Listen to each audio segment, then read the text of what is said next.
Oi, amigos. Aqui é o professor Edson Cebola e estamos para mais uma aula de física. Nesta aula vamos ver dinâmica, aula 2.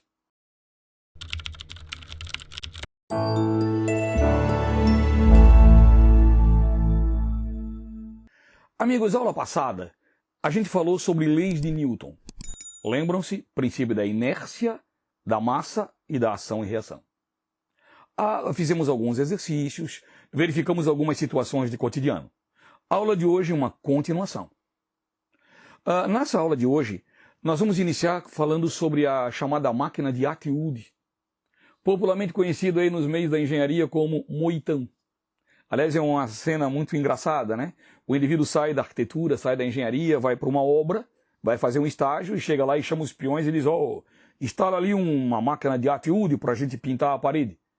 Aí o encarregado lá diz: doutor, máquina de Atwood nós não temos, mas aqui podemos botar um moitão, que é a mesma coisa. Pessoal, analise o seguinte.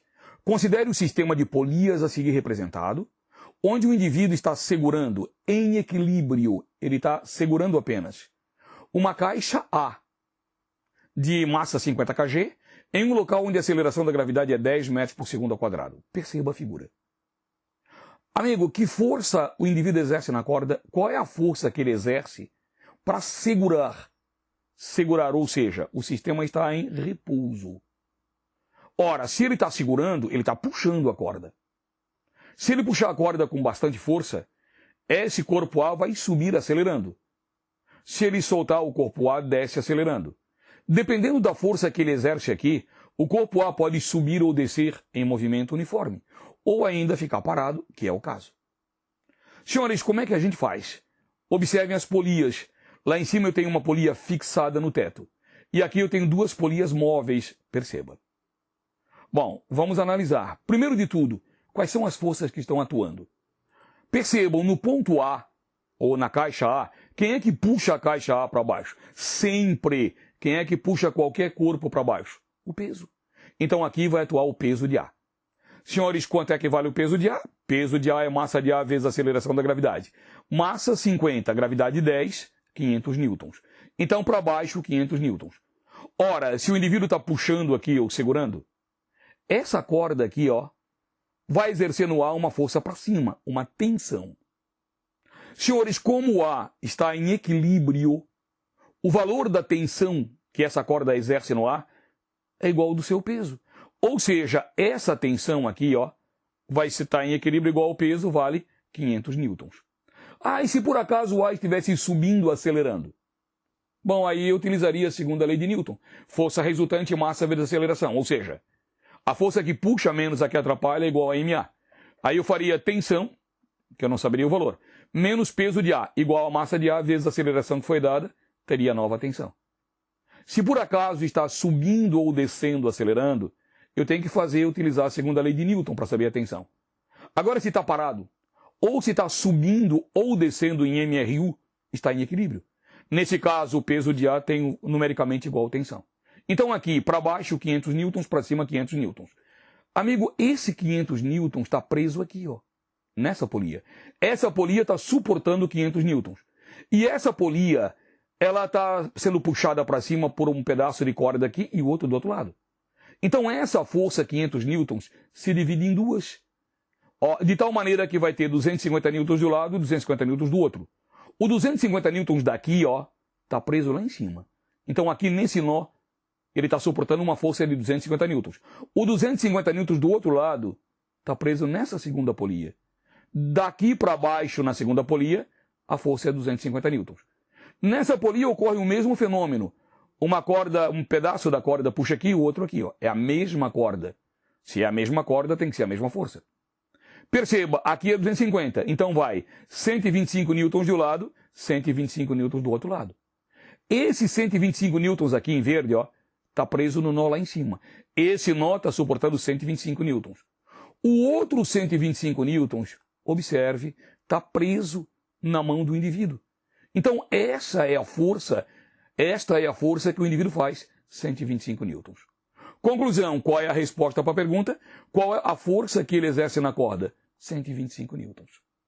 Gente, isso é física, puro raciocínio. Perceba. Ah, e se fosse uma questão discursiva, onde eu tivesse que provar a resposta? Querido, as setinhas, a maneira como a gente fez, prova a resposta. Ok? Isso aqui é os andaimes. Vocês já viram aí nos prédios, aqueles andaimes para pintar os prédios? Eles fazem exatamente isso. Vai ali dentro o pintor e ele vai puxando ou soltando a estrutura que vai subindo ou descendo. Ok? Mas agora aqui, ó, eu não sei se perceberam. Quando a polia é móvel, a força se divide em duas. Era 500, 250, 250. Aqui era 250, 125, 125. Polia móvel. Quando a polia é fixa, a força permanece a mesma. Na polia fixa, a força não se altera. Aí alguém podia perguntar, então para que eu estou usando a polia fixa? Senhores, qual a vantagem da polia fixa? Percebam vocês. Ó, você observou que quando a polia é móvel, a força que nela atua é dividida em duas. Quando é fixa, não se altera. Qual a vantagem da polia fixa? Senhores, imagine duas situações. Esse indivíduo, ele quer erguer essa caixa A. Certo? Eu já vi que a caixa A é a mesma do anterior, tem peso 500 newtons. Ele pode erguer assim, ó, com as mãos, ou assim, colocando uma polia fixa e puxando. Em qual dos casos ele vai exercer mais força? Bom, se ele exerce aqui, se ele puxa assim, ó, ergue com as mãos, para baixo o peso, para cima a força que ele faz. Gente, quando a gente ergue um corpo, a gente tenta fazer sempre um movimento com velocidade constante. É para efetuar a menor força possível. A gente dá um impulso e aí aplica para cima uma força com o mesmo valor da força para baixo. Vai subir com velocidade constante. Qualquer máquina ou agente sempre é a chamada lei do menor esforço. Ok? Então eu vou erguer essa caixa. Como o peso é 500, eu vou ter que dar um impulso e executar para cima uma força de 500 newtons. Agora, se eu erguer a caixa utilizando aquela polia fixa, para baixo tem o peso da polia, ou da caixa, peso de ar, é 500 newtons. Bom, para cima vai atuar a tensão. Perceba, se eu vou erguer com velocidade constante, e não precisa dizer que a velocidade é constante, a gente sempre vai fazer assim, certo? Ora, a força que vai aqui para cima tem o mesmo valor para baixo, 500. Então, para baixo 500, para cima 500, qual é a força que ele faz? 500 newtons. Então, a força que o indivíduo faz para erguer no primeiro caso e no segundo é a mesma. Mas então, qual é a vantagem da polia? Gente, no primeiro caso, a força que o indivíduo faz é somente a força muscular dele. Vou pegar a caixa e vou erguê-lo. Apenas a força muscular dele vai atuar. No segundo caso, ele se pendura na corda. Se ele se pendura na corda, o seu peso vai puxar a caixa. O peso, ele apenas segura a caixa, segura a corda. O peso dele vai fazer com que a caixa suba. Conclusão, desta maneira, sem a polia e com a polia fixa, a força que o indivíduo faz é a mesma. Agora, o esforço físico, no primeiro caso, é bem maior. No segundo caso, o esforço físico é menor. Observe, a vantagem da polia fixa é que ela diminui o esforço físico realizado. Dá de entender? Gente, isso se usa muito no cotidiano e isso aparece bastante em provas. Cuidado. Vamos falar agora em forças em planos inclinados. Na aula anterior, a gente falou em forças inclinadas em planos horizontais. Pois bem, agora eu vou falar em forças em planos inclinados. Qual é a diferença entre trabalhar com um plano horizontal e um plano inclinado? Se eu pegar um plano horizontal e colocar aqui um corpo, perceba. Se eu colocar um corpo num plano horizontal, para que ele se mova, alguém tem que fazer força. Pode ser até que seja o próprio corpo, tem um motor. Alguém tem que fazer força. Agora, se eu pegar um plano inclinado e colocar um corpo, percebam vocês, ele pode se mover espontaneamente. Ó. O próprio plano pode mover o corpo. Então essa é a diferença entre trabalhar com planos horizontais e planos inclinados. Certo? Amigo, considere agora a situação a seguir, onde uma caixa está descendo o plano inclinado. Despreze os atritos, por enquanto sem aderência, sem atrito. Perceba, a caixa tem massa M e o plano faz com a horizontal um ângulo θ. Quais são as forças que atuam nessa caixa? Ora, sempre, quem é que atua puxando para baixo? Peso. Senhores, agora a caixa vai se mover assim, ó. Esse plano, ele exerce na caixa uma força que vai atuar dessa maneira, perpendicular ao plano, perceba. Essa força é a tal da força normal, normal ou perpendicular. Então, se esse corpo aqui está descendo, não tem atrito, Nele estão atuando essas duas forças, força normal e força peso. Certo isso? Senhores, mas percebam que ele está descendo assim, ó. Ele não desce nem no sentido do peso e também não está subindo no sentido da força normal.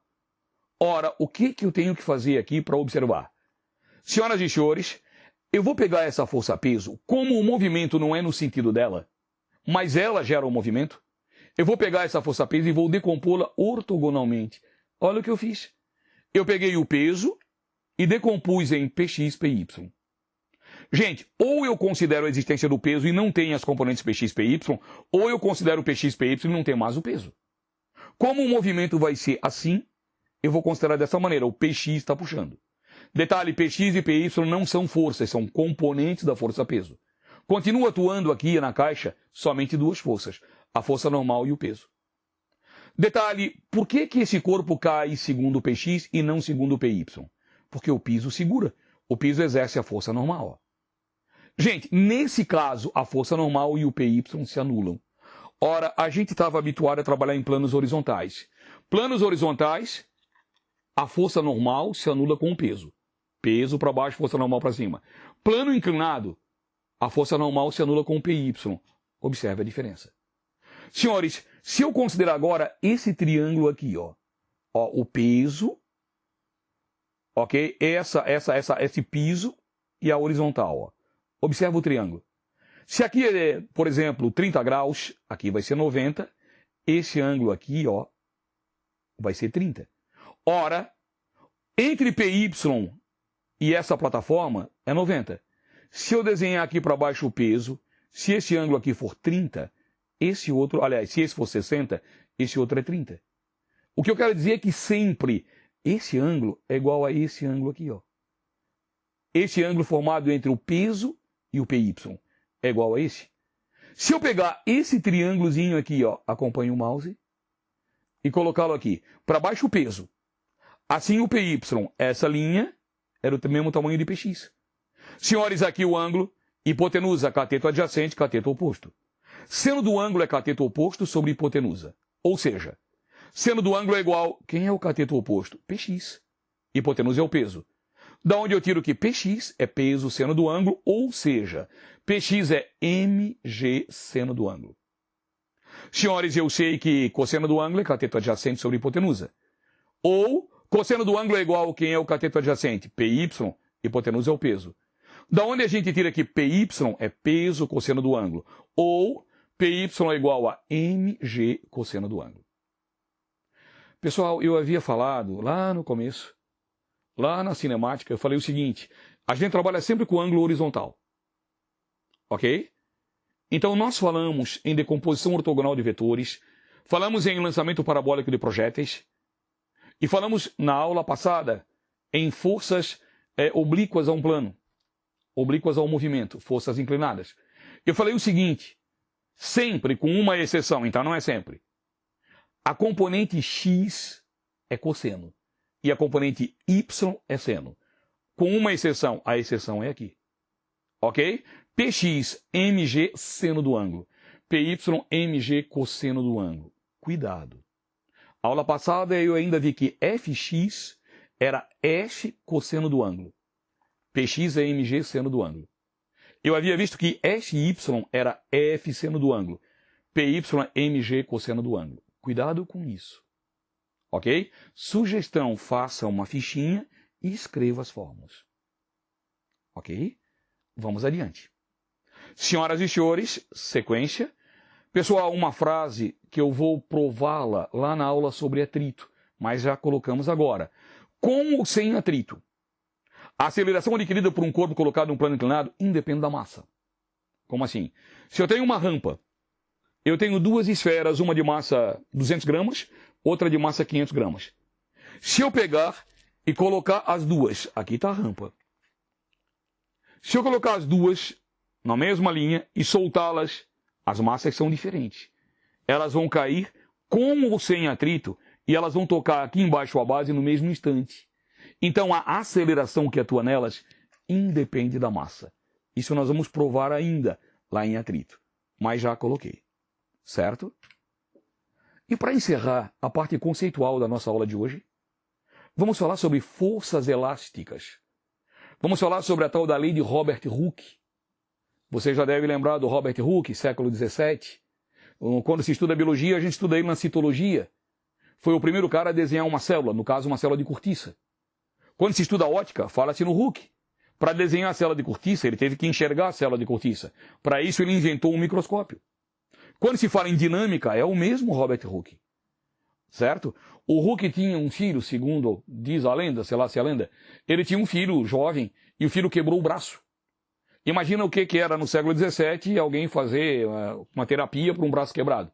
Diz que quando o braço melhorou, o braço estava atrofiado. Aí o Hooke fez uma máquina para o filho se exercitar, para o braço voltar ao normal. Ou seja, ele já tinha uma preocupação com a física médica lá no século XVII.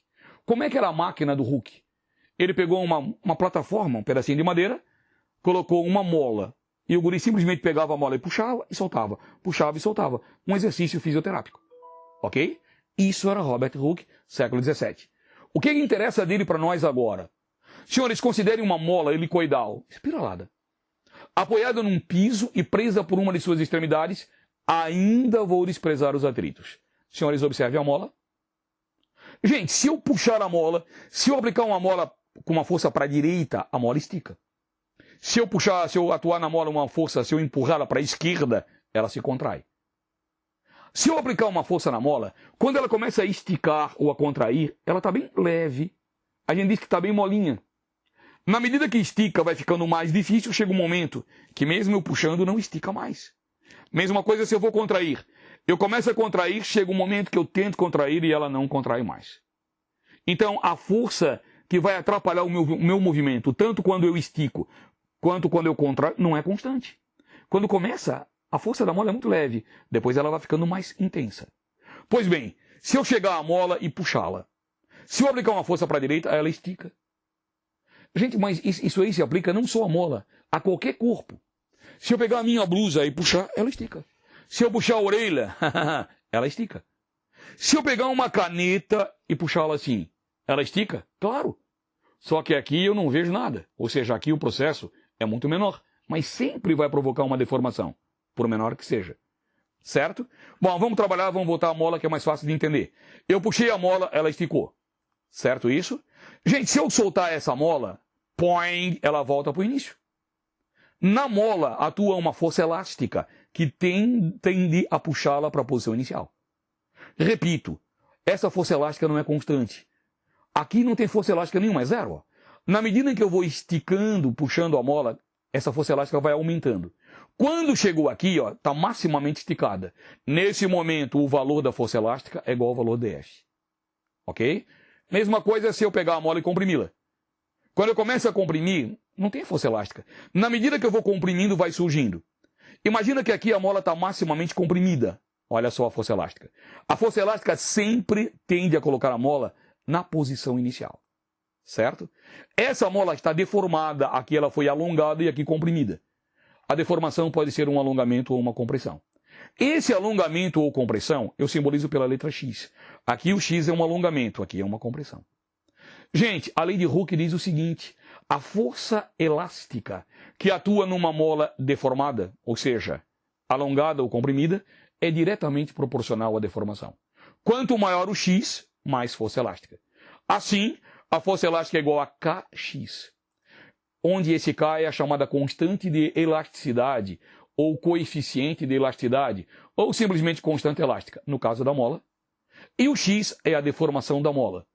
Pode ser um alongamento ou uma compressão, certo? Gente, graficamente, perceba, isso aqui é uma equação de primeiro grau. Ó. Uma constante, a força elástica, ó, ela é diretamente proporcional à deformação X. Primeiro grau é uma função linear, olha só, dá uma reta inclinada. Percebam vocês, quando se fala em forças elásticas, esse conhecimento aí é fundamental e suficiente para que a gente resolva qualquer situação prática, certo? Como sempre, eu escolhi 3 exercícios que simbolizam bem a matéria, certo? Na realidade, a gente está aqui concluindo, quer dizer, concluindo não, dando sequência a leis de Newton aplicações. Certo isso? Pois bem, vamos exercício. Primeiro, analise o sistema ao lado. onde a aceleração da gravidade é 10 metros por segundo ao quadrado. Considerando que os corpos A e B, olha o A, olha o B, possuem massas de, respectivamente, 9 kg e 6 kg, desprezando os atritos, ainda não estou considerando aderência. Assinale a alternativa correta. Item A, a polia gira no sentido anti-horário. Gente, sentido anti-horário é isso aqui, ó. Ela vai no sentido de A. Será que essa polia gira nesse sentido ou gira no sentido horário? Depois, item B. O sistema está em equilíbrio, ou seja, a aceleração é nula. Quanto vai valer a aceleração? Item C. A aceleração do sistema possui módulo 3 metros por segundo ao quadrado. Será? Item D. A aceleração do sistema possui módulo de 1 metro por segundo ao quadrado. Não sei. Vamos lá? Gente, o mais importante aqui é definir para que lado gira a polia. Se o sentido de giro é horário ou anti-horário. Vamos ao problema. Senhoras e senhores, observe ali a polia e os dados. Massa de A 9 e massa de B 6. Não tem atrito. Queridos, percebam o seguinte. Como nos problemas anteriores, a primeira coisa a fazer é colocar as forças que atuam. Sempre eu faço dessa maneira. Primeiro de tudo, quais são as forças que atuam? Quem é que, se a gente analisar, a massa do B é 6. A massa de A é 9. Se a massa do B é 6 e a massa de A é 9, vai girar em qual sentido? Horário ou anti-horário. Aí o aluno tem que colocar na cabeça que o que puxa não é a massa, é a força. Mesmo a massa de B sendo maior, a massa de A sendo maior, será que a força que atua no A é maior? Gente, quem é que vai atuar no B puxando o B ou no A puxando o A para baixo? Peso de A. Certo? Olha como é que o peso de A atua. Gente, quem é que está puxando o A para cima? Força normal de A. Se eu pegar o peso de A e decompô-lo, perceba, não tem mais peso de A. Ó. Px de A e Py de A. E no B, quem é que vai puxar o B para baixo? Peso de B. Cuidado que aqui tem uma corda esticada, ela está tensionada, tracionada, tem uma tensão. Gente, nesse caso, a força normal de A anula o Py de A. O A não vai subir assim nem descer assim.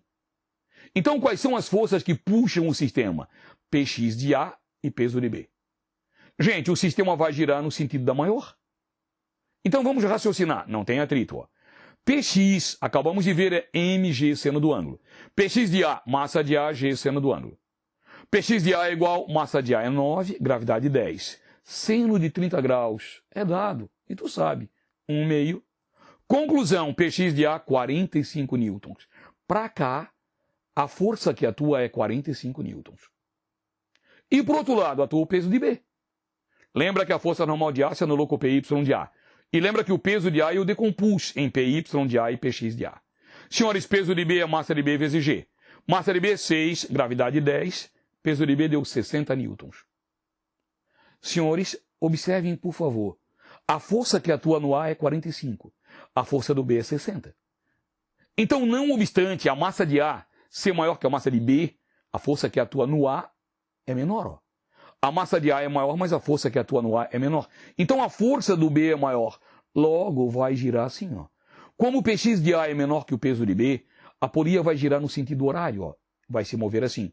Portanto, o nosso item A está errado. Falava que era sentido anti-horário. Certo isso? E agora a aceleração. Quanto vai valer a aceleração do sistema? Senhores, vamos raciocinar. O peso de B vai puxar tudo. Ó. É a força maior. O peso de B puxa o B. Se eu cortar a corda aqui, aí o B cai sozinho. Se eu não cortar a corda, o B tem que rebocar o A. Então essa corda, a tensão dela atrapalha o B. Lembra que força resultante é quem puxa menos quem atrapalha. Conclusão, em relação ao B, peso de B puxa, tensão atrapalha, peso de B menos T, igual a massa de B vezes A. Gente, agora o A. O A vai subir. Quem é que puxa o A para cima? A tensão. Ó. A tensão dessa corda é uma corda só. O peso de B puxa o B. A corda atrapalha o B. A mesma corda que atrapalha o B puxa o A. Então o A vai subir. A corda puxa. Então a tensão é positiva. O Px de A está para baixo. Vai atrapalhar. Então, em relação ao A, a corda puxa, o Px atrapalha. Tensão menos Px de A é igual a massa de A vezes aceleração. Sempre quem puxa menos quem atrapalha é igual a massa vezes aceleração. Ora, eu tenho aqui um sistema de equações. Ó.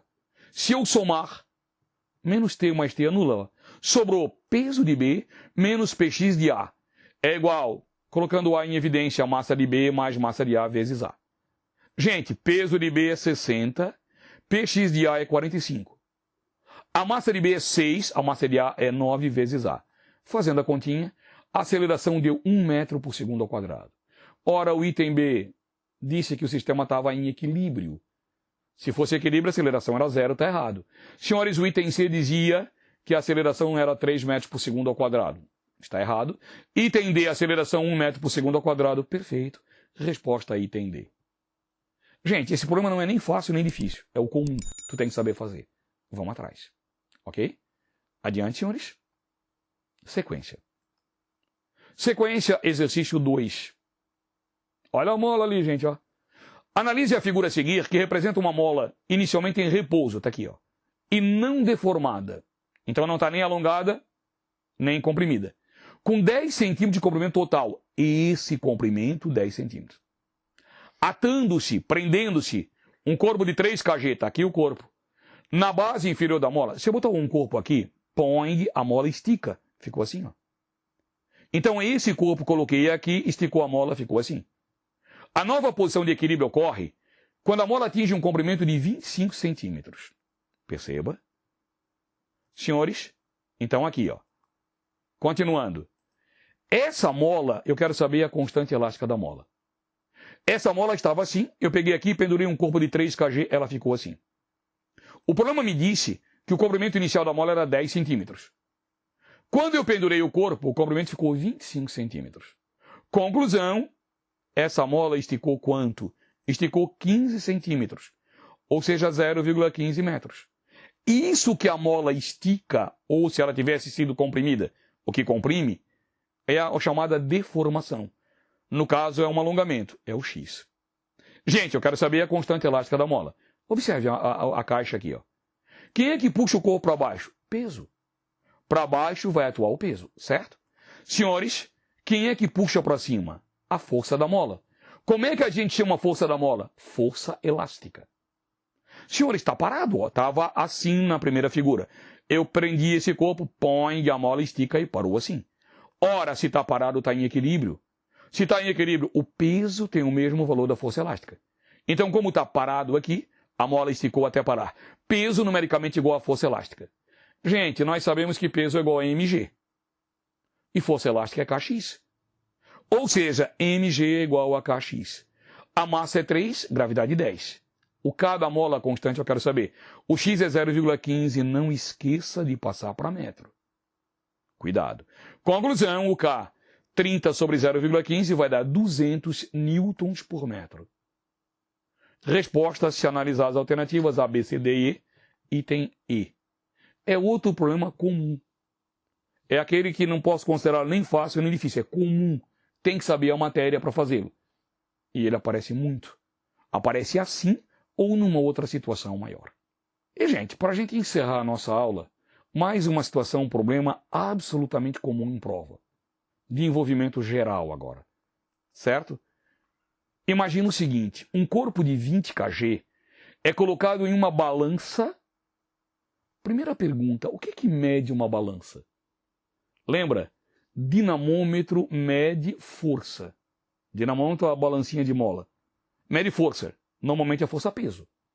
A balança nada mais é do que um tipo de dinamômetro. Querido, balança também mede força. Normalmente é força-peso. Ok?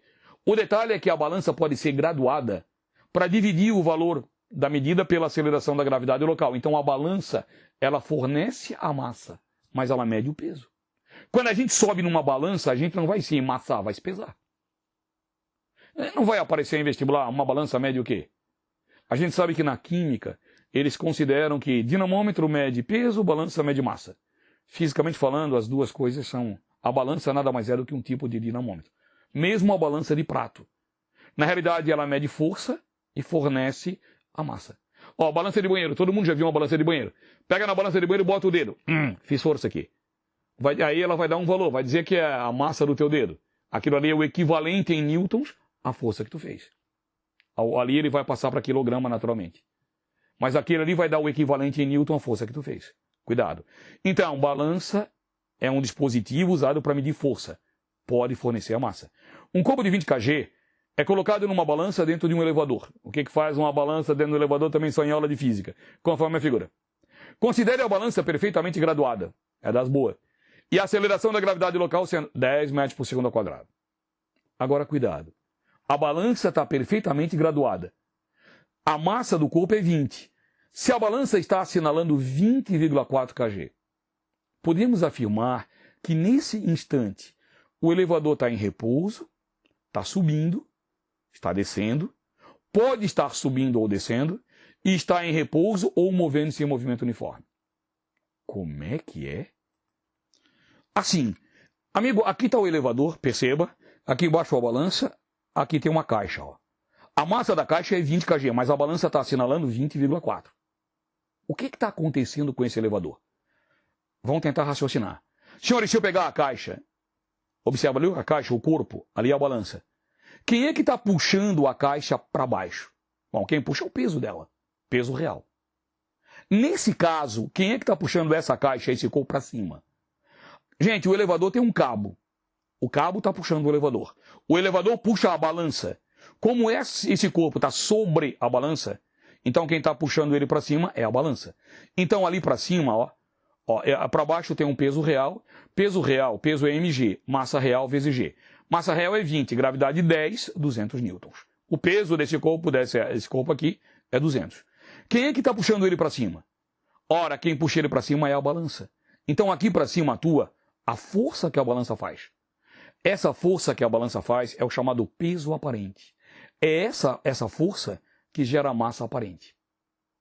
Os nossos sentidos humanos sempre vão dar aparências. Ok? Essa frase não é filosófica, não é física mesmo.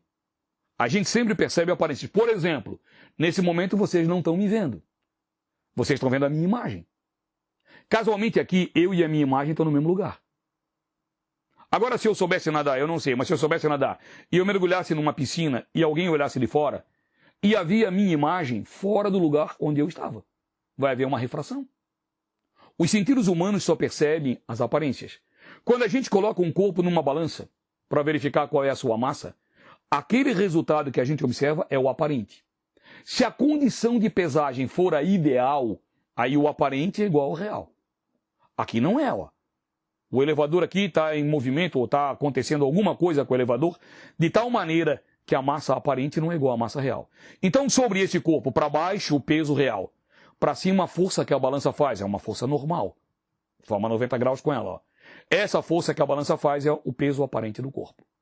Quanto é que vale o peso aparente no caso? 20, aqui, ó. Peso é mg. Peso aparente é massa aparente vezes g. A massa aparente é 20,4 vezes 10. 204 newtons. Conclusão, observa. Sobre esse corpo, eu tenho para cima uma força de 204 newtons. Para baixo, uma força de 200. Senhores, força resultante é massa vezes aceleração. Nesse caso, quem é a resultante? Para cima tem 204, para baixo tem 200. Ok? Eu tenho que a força resultante vai ser de 4. 4 é igual a massa que é 20 vezes A. Senhores, esse corpo vai estar submetido a uma aceleração de 0,2 metros por segundo ao quadrado. Como a força para cima é maior, a aceleração para cima é maior. Ok? Então, observem vocês, a aceleração que atua é para cima. Gente, o que eu concluo daqui? A força para cima é 204, para baixo é 200. Então, no corpo atua uma aceleração para cima. Agora, isso não significa que ele está subindo. Gente, o que está acontecendo com esse elevador? Está subindo ou descendo? Amigo, se a força para cima for igual em módulo à força para baixo, aí a força resultante é 0. Se a força resultante é 0, a aceleração é 0. Se a aceleração é 0, o corpo está em repouso ou subindo ou descendo em MRU. Agora, se a força para cima for maior que a força para baixo, em módulo, repito, se a força para cima é maior que a força para baixo, senhores, esse corpo está subindo em movimento acelerado ou descendo em movimento retardado. Lembra quando eu falei no elevador na aula anterior? Gente, se o elevador está subindo, acelerando, a força para cima é maior que a força para baixo. Agora, se o elevador está descendo, freando, se ele está descendo, freando, a força para cima é maior que a força para baixo. Se a força para cima for maior que a força para baixo, está subindo em movimento acelerado ou descendo em movimento retardado. E se a força para cima é menor que a força para baixo, então ele está descendo em movimento acelerado ou subindo retardado. Se a força para cima é maior, ele está subindo acelerado ou descendo retardado. Se a força para baixo é maior, ele está descendo acelerado ou subindo retardado. Se a força para cima tem o mesmo valor da força para baixo, ou ele está parado, ou ele está subindo ou descendo em MRU. Ok? Se a gente analisar as alternativas, resposta item D. As alternativas, ele pode estar subindo ou descendo. Ok? Cuidado com um problema desse. É aquele problema que ele tende a induzir o aluno ao erro. O aluno raciocina assim, se a força para cima é maior, está subindo é óbvio. Não. Gente, a força para cima, a força resultante, sempre tem o mesmo sentido da aceleração. Se a resultante é para cima, a aceleração é para cima. Agora, não necessariamente tem o mesmo sentido da velocidade. Quando o movimento é acelerado, a força resultante e a velocidade têm o mesmo sentido. Quando é retardado, tem sentidos opostos. Este problema pode ser considerado dificílimo. Cuidado. Certo? Queridos, e com isso a gente encerra a nossa atividade. Abraço a vocês e continue estudando. Conte conosco.